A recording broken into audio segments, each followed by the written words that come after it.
Yeah, listener. Well, what can I tell you? You've done your due diligence. I've been in prison twice. I come from a notorious crime family.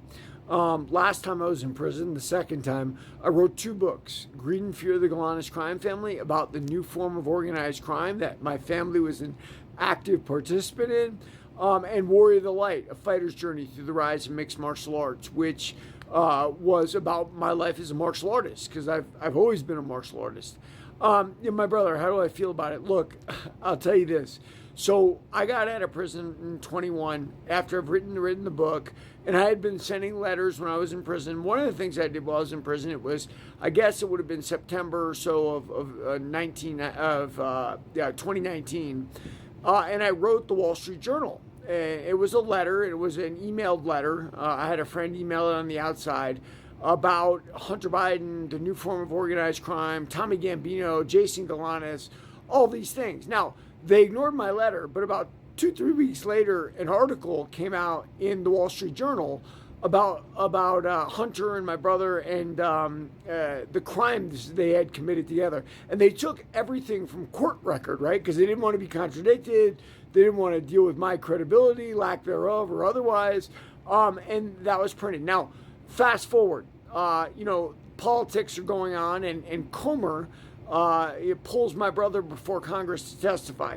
And in subpoenaing my brother, he mentions that article in the Wall Street Journal because, quite notably, that was the first and last article about the situation in a major publication, right? Can we say, quiet news, right? Like, there were littler ones that did it, but Wall Street Journal was the only big one.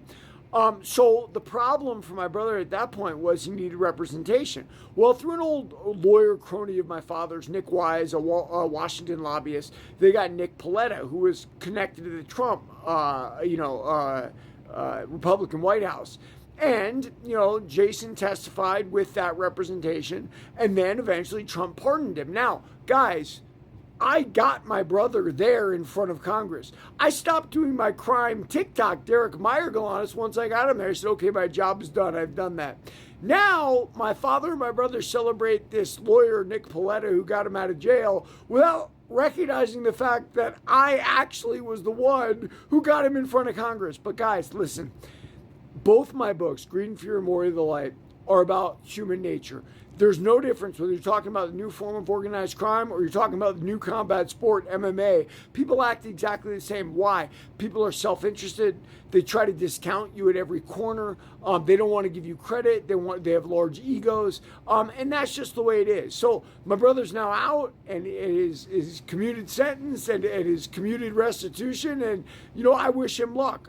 But I never left him behind the way he did to me many times. He said terrible things about me to the police on this case, try to get him to focus on me instead of him.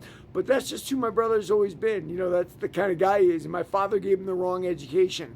But listen, we're talking about human behavior. Human behavior doesn't change. Whether we're talking about martial arts or whether we're talking about crime, it's the same deal.